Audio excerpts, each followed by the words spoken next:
Detective Tapp. Detective David Tapp was one of the good guys. His determination to see killers brought to justice and their victims avenged had led him through a long and respected career. When he first saw the details of the Jigsaw case, it seemed like many others, more grisly and macabre. Sure, but just another lunatic with a penchant for the overdramatic who would soon be behind bars. A stroke of insight brought Tapp and his partner, Detective Stephen Singh, to an abandoned mannequin factory, where they discovered Jigsaw's lair. They apprehended the man, but he managed to escape before being unmasked, slashing Tapp's throat as he did so, leaving his partner Singh went in pursuit, but fell victim to a booby trap.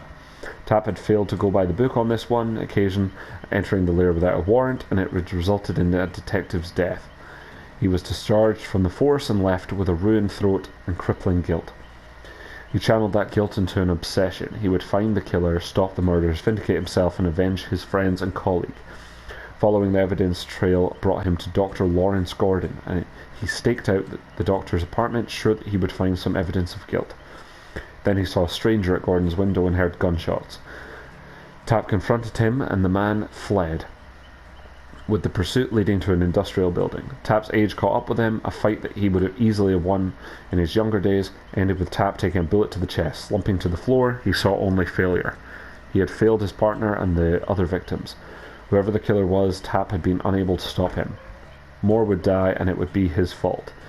He let the rage and guilt consume him and closed his eyes for the final time.